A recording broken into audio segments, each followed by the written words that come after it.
ಓಂ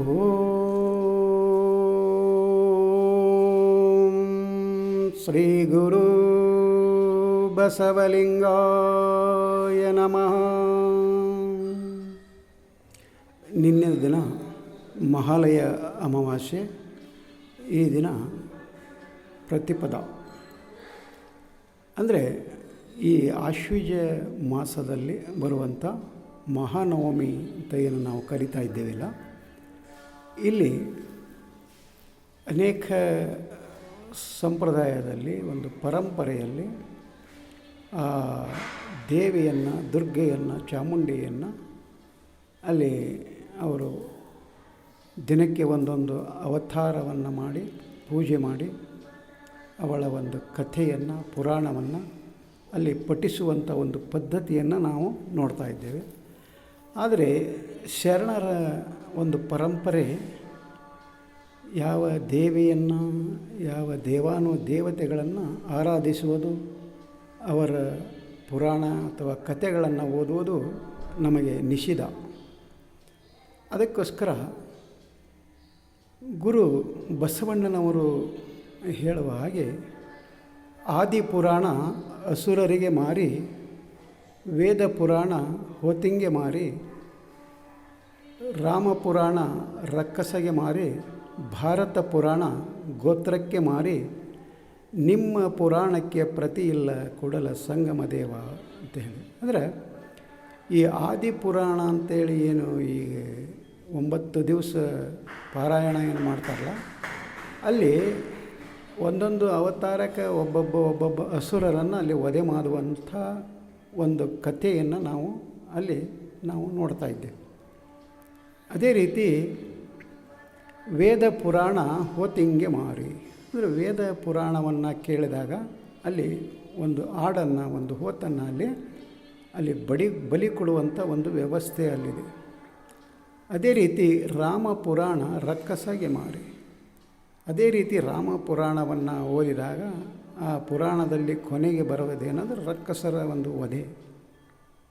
ಮತ್ತು ಭಾರತ ಪುರಾಣ ಗೋತ್ರಕ್ಕೆ ಮಾರಿ, ಅಂದರೆ ಏನು ಮಹಾಭಾರತ ಅಂತ ಹೇಳಿ ನಾವೇನು ಅಲ್ಲಿ ಓದುತ್ತಾ ಇದ್ದಾರಲ್ಲ, ಅಲ್ಲಿ ಆ ಗೋತ್ರ ಅಂದರೆ ಒಂದು ಅಣ್ಣ ತಮ್ಮಗಳ ಒಂದೇ ಒಂದು ವಂಶದವರ ಅಲ್ಲಿ ಹೊಡೆದಾಟ, ಬಡದಾಟ, ಯುದ್ಧ, ಲಕ್ಷಾಂತರ ಜನರ ಪ್ರಾಣ ಹತ್ಯೆ, ಒಂದು ಅಧಿಕಾರಕ್ಕಾಗಿ, ಒಂದು ರಾಜ್ಯಕ್ಕಾಗಿ ಎಲ್ಲ ಅಲ್ಲಿ ಅನಾಹುತಗಳೇ ನಡೀತಾವೆ ಹೊರತು ಅಲ್ಲಿ ಯಾವುದೇ ಒಂದು ಉತ್ತಮ ಕಾರ್ಯ ಅಲ್ಲಿ ಜರುಗೋದಿಲ್ಲ. ಅದಕ್ಕೋಸ್ಕರ ಗುರು ಬಸವಣ್ಣನವರು ಇಲ್ಲಿ ಹೇಳೋದು, ಆದಿಪುರಾಣ ಅಸುರರಿಗೆ ಮಾರಿ, ವೇದ ಪುರಾಣ ಹೋತಿಂಗೆ ಮಾರಿ, ರಾಮಪುರಾಣ ರಕ್ಕಸಗೆ ಮಾರಿ, ಭಾರತ ಪುರಾಣ ಗೋತ್ರಕ್ಕೆ ಮಾರಿ. ಇವೆಲ್ಲ ಏನದಾವಲ್ಲ ಒಂದೊಂದಕ್ಕೂ ಮಾರಿಯಾಗಿದ್ದಾವೆ. ಅಂದರೆ ಒಂದೊಂದು ಹತ್ಯೆಯನ್ನು ಹೇಳ್ತಾವೆ. ಆದರೆ ಅಲ್ಲಿ ನಿಮ್ಮ ಪುರಾಣಕ್ಕೆ ಪ್ರತಿ ಇಲ್ಲ ಕೂಡಲ ಸಂಗಮ ದೇವ. ಅಂದರೆ ಅಲ್ಲಿ ಸೃಷ್ಟಿಕರ್ತ ಪರಮಾತ್ಮ ಏನಿದ್ದಾನಲ್ಲ, ಆತನ ಒಂದು ಪುರಾಣವನ್ನು, ಆತನ ಒಂದು ಕಥೆಯನ್ನು, ಆತನ ಒಂದು ಇರುವನ್ನು ನಾವು ತಿಳಿದುಕೊಳ್ಳಬೇಕಾಗಿತ್ತು. ಆತನನ್ನು ಒಂದು ಆರಾಧಿಸಬೇಕಾಗಿತ್ತು. ಆರಾಧನೆ ಮಾಡಿದೆ ಅಂತ ಕೇಳಿದಾಗ ಅಲ್ಲಿ ಯಾವುದೇ ಒಂದು ಪ್ರತಿ ಇಲ್ಲ. ಅಲ್ಲಿ ಕೇವಲ ಒಂದು ಯಾವುದೋ ಹೋತು ಕೊಡಬೇಕಾಗಿಲ್ಲ, ಯಾರ ಅಸುರರನ್ನು ವಧೆ ಮಾಡಬೇಕಾಗಿಲ್ಲ, ಯಾರ ನಮ್ಮ ಗೋತ್ರದವರನ್ನು ವಧೆ ಮಾಡಬೇಕಾಗಿಲ್ಲ, ಮತ್ತು ರಕ್ಕಸರನ್ನು ವಧೆ ಮಾಡಬೇಕಾಗಿಲ್ಲ. ಕೇವಲ ಅಲ್ಲಿ ಬರೋದು ನಿರ್ಮಲವಾದ ಒಂದು ಭಕ್ತಿ. ನಮ್ಮಲ್ಲಿರುವಂತಹ ನಿರ್ಮಲವಾದ ಒಂದು ಭಕ್ತಿ ಆ ದೇವನಿಗೆ ಅಷ್ಟೇ ಸಾಕು. ಅದು ಯಾವುದೇ ಒಂದು ಅಲ್ಲಿ ಪ್ರತಿ ಇಲ್ಲ ಅಂತ ಹೇಳಿ ಗುರು ಬಸವಣ್ಣನವರು ಹೇಳ್ತಾರೆ.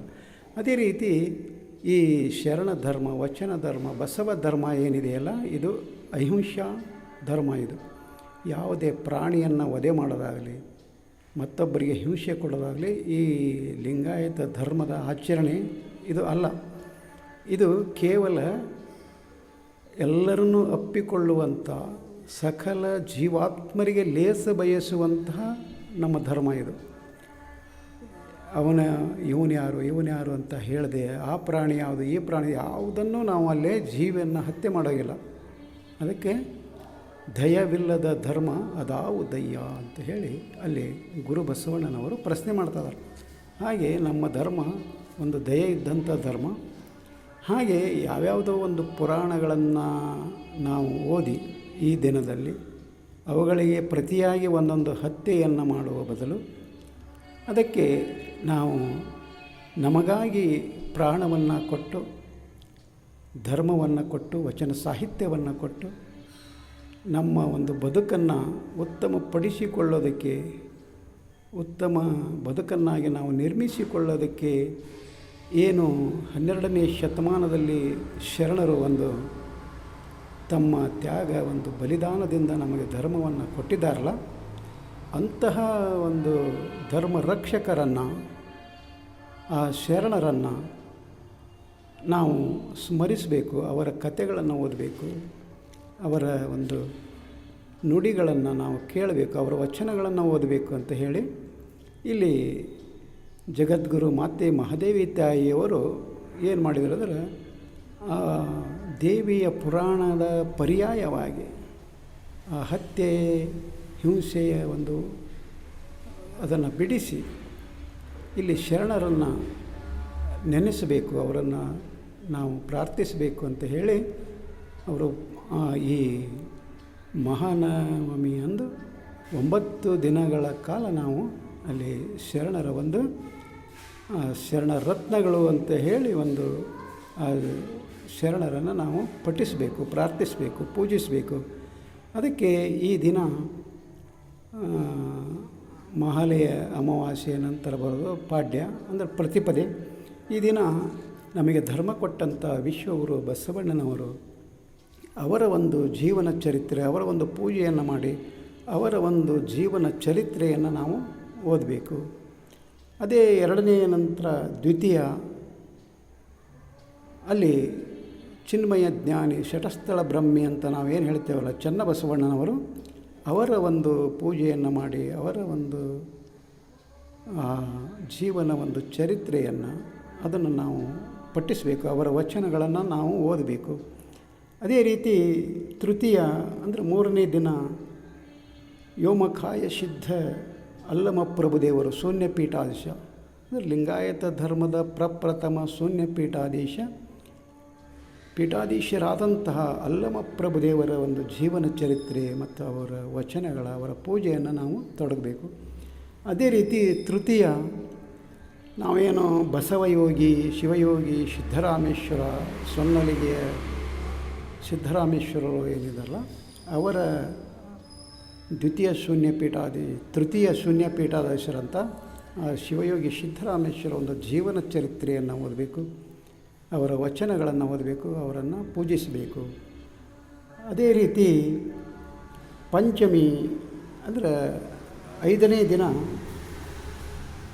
ಅಲ್ಲಿ ನಮಗೆ ಬಹಳ ಮುಖ್ಯವಾದಂಥ ವೀರ ಮಾತೆ ಯಾರು ಅಂತ ಹೇಳಿದರೆ ಅಲ್ಲಿ ಅಕ್ಕಮಹಾದೇವಿ ತಾಯಿಯವರು. ಅಂದರೆ ಆ ದಿನಮಾನದಲ್ಲಿ ಹೆಣ್ಣಿಗೆ ಸ್ವತಂತ್ರ ಇರದಂಥ ದಿನಮಾನದಲ್ಲಿ ಮನೆಯನ್ನು ಬಿಟ್ಟು ಹೆಣ್ಣು ಯಾವ ರೀತಿ ಆಧ್ಯಾತ್ಮಿಕವಾಗಿ, ಧಾರ್ಮಿಕವಾಗಿ ಒಂದು ಉತ್ತುಂಗಕ್ಕೆ ಹೋಗಬೇಕು ಅನ್ನೋದನ್ನು ತೋರಿಸಿಕೊಟ್ಟಂಥ ಮಹಾತಾಯಿ. ಅವರ ಪೂಜೆ, ಅವರ ಜೀವನ ಚರಿತ್ರೆ, ಅವರ ವಚನಗಳನ್ನು ನಾವು ಓದಬೇಕು.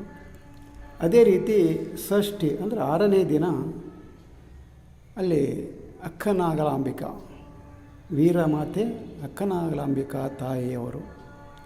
ಅವರು ಆ ಕಲ್ಯಾಣ ಕ್ರಾಂತಿಯ ನಂತರ ನಮಗೇನು ವಚನ ಸಾಹಿತ್ಯವನ್ನು ಕೈಯಲ್ಲಿ ಖಡ್ಗ ಹಿಡಿದು, ಹೆಣ್ಣ ಮಗಳಾದರೂ ಸಹಿತ ಕೈಯಲ್ಲಿ ಖಡ್ಗವನ್ನು ಹಿಡಿದು ಏನು ನಮಗೆ ವಚನ ಸಾಹಿತ್ಯವನ್ನು ರಕ್ಷಿಸಿ ಕೊಟ್ಟಿದ್ದಾರಲ್ಲ, ಅದಕ್ಕೋಸ್ಕರ ಅಂಥ ಮಹಾತಾಯಿಯ ಒಂದು ಜೀವನ ಚರಿತ್ರೆ, ಅವಳ ಪೂಜೆ, ಅವರ ಒಂದು ವಚನಗಳನ್ನು ನಾವು ಓದಬೇಕು.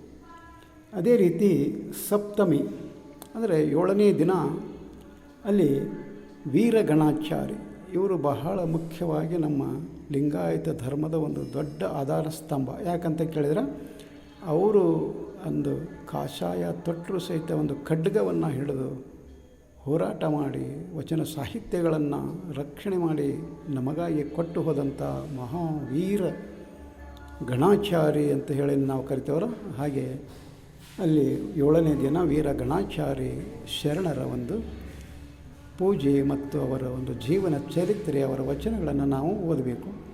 ಅದೇ ರೀತಿ ಅಷ್ಟಮಿ ಅಂದರೆ 8ನೇ ದಿನ ಅಲ್ಲಿ ಕಲ್ಯಾಣ ಕ್ರಾಂತಿ, ಏನು ಅಲ್ಲಿ ಹರಳಯ್ಯ ಮದುವಯ್ಯ ಶೀಲವಂತರಿಗೆ ಒಂದು ಆನೆಯ ಕಾಲಿಗೆ ಕಟ್ಟಿ ಕಣ್ಣನ್ನು ಕೀಳಿಸಿ ಏನು ಎಳೆ ಹುಟ್ಟಿ ಶಿಕ್ಷೆಯನ್ನು ಕೊಟ್ಟರಲ್ಲ, ಅವರ ಒಂದು ನುಡಿ ಮರಣವೇ ಮಹಾನವಮಿ ಅಂತ ಹೇಳಿದವರು. ಮಹಾನವಮಿ ಅಂದರೆ ಒಂದು ಕೇವಲ ಒಂದು ಸಂತೋಷವಾಗಿ ಸುಖವಾಗಿರೋದಲ್ಲ, ನಮಗೆ ಮರಣವೂ ಸಹಿತ ಮಹಾನವಮಿ. ಮತ್ತು ಈ ಮರಣಕ್ಕಿಂತ ದೊಡ್ಡ ಶಿಕ್ಷೆಯನ್ನು ಏನು ಕೊಡ್ತೀಯ ನೀನು ಅಂತ ಹೇಳಿ ಬಿಜ್ಜಲನಿಗೆ ಒಂದು ಸವಾಲು ಹಾಕಿದಂಥ ಮಹಾಶರಣರು, ಅವರನ್ನು ನಾವು ಅವರ ಒಂದು ಜೀವನವನ್ನು, ಅವರ ಸಾಹಸವನ್ನು, ಅವರ ಧೈರ್ಯವನ್ನು, ತತ್ವಕ್ಕಾಗಿ ತಮ್ಮ ಪ್ರಾಣವನ್ನು ಕೊಟ್ಟಂಥ ಆ ಹುತಾತ್ಮರನ್ನು ನಾವು ನೆನೆಸಬೇಕು, ಅವ್ರನ್ನ ಸ್ಮರಿಸಬೇಕು. ಅಷ್ಟಮಿ ಮತ್ತು ನವಮಿ ಅಂದು ಆ ಶರಣರನ್ನು ಅಲ್ಲಿ ನಾವು ಏನು ಮಾಡಬೇಕಂದ್ರೆ ಹುತಾತ್ಮ ಚೇತನಗಳು ಏನಿದಾವಲ್ಲ ಅವರನ್ನು ನಾವು ಪೂಜಿಸೋದು, ಅವರ ಒಂದು ಜೀವನ ಕಥೆಗಳನ್ನು ನಾವು ಓದೋದನ್ನು ನಾವು ಮಾಡಬೇಕು. ಅದೇ ರೀತಿ ವಿಜಯದಶಮಿ ಅಂದು ಅಲ್ಲಿ ಬಸವ ಧರ್ಮದ, ಲಿಂಗಾಯತ ಧರ್ಮದ ವಿಜಯೋತ್ಸವವನ್ನು ಅಲ್ಲಿ ಆಚರಣೆ ಮಾಡಬೇಕು. ಹೀಗೆ ಇಲ್ಲಿ 10 ದಿನಗಳು ಕಾಲ ನಾವು ಶರಣರಾದವರು, ಲಿಂಗಾಯತರಾದವರು ಆ ದೇವಿಯ ಪುರಾಣವನ್ನು ಓದುವ ಬದಲು ಅಲ್ಲಿ ಮತ್ತೆ ಯಾವ ಕಥೆಗಳನ್ನು ಓದಿ ಅಲ್ಲಿ ಪ್ರತಿಯಾಗಿ ಹಿಂಸೆ, ಕೊಲೆ, ಅಲ್ಲಿ ಏನು ಅವು ಒಂದಕ್ಕೊಂದು ಅಲ್ಲಿ ಇವು ಇದ್ದಾವಲ್ಲ ಅವುಗಳನ್ನೆಲ್ಲ ನಾವು ಬಿಟ್ಟು ನಮ್ಮ ಮನಸ್ಸಿನಿಂದ ಕಿತ್ತೊಗೆದು ನಮಗಾಗಿ ಬದುಕಿದ, ನಮಗಾಗಿ ಜೀವಿಸಿದ, ನಮಗಾಗಿ ತತ್ವವನ್ನು ಕೊಟ್ಟಂಥ ಮಹಾಶರಣರ ಜೀವನ ಚರಿತ್ರೆಯನ್ನು ಓದುವಂಥ ಒಂದು ಪರಿಕಲ್ಪನೆಯನ್ನು ಜಗದ್ಗುರು ಮಾತೆ ಮಹಾದೇವಿ ತಾಯಿಯವರು ನಮಗಾಗಿ ಮಾಡಿದರು. ಅದಕ್ಕೋಸ್ಕರ ಅದರಂತೆ ನಾವು ಪ್ರತಿ ವರ್ಷ ನಮ್ಮ ಮನೆಯಲ್ಲಿ ಹಾಗೂ ಬಸವ ಮಂಟಪದಲ್ಲಿ ಈ ಕಾರ್ಯವನ್ನು ನಾವು ಮಾಡ್ತಾ ಬಂದಿದ್ದೇವೆ. ಅದಕ್ಕೋಸ್ಕರ ಇಲ್ಲಿವರೆಗೆ ಯಾರಾದರೂ ದೇವಿ ಪುರಾಣ ಓದೋರಿದ್ದರೆ ಅದನ್ನು ಬಿಟ್ಟು ಶರಣರ ಜೀವನದ ಕಡೆ ಬರ್ರಿ, ಶರಣರ ಸಾಹಿತ್ಯದ ಕಡೆ ಬರ್ರಿ, ವಚನ ಧರ್ಮದ ಕಡೆ ಬರ್ರಿ ಅಂತ ಹೇಳುತ್ತಾ ಈ ನನ್ನ ನುಡಿಗೆ ವಿರಾಮ ಕೊಡ್ತಾ ಇದ್ದೇನೆ. ಶರಣು ಶರಣಾರ್ಥಿ.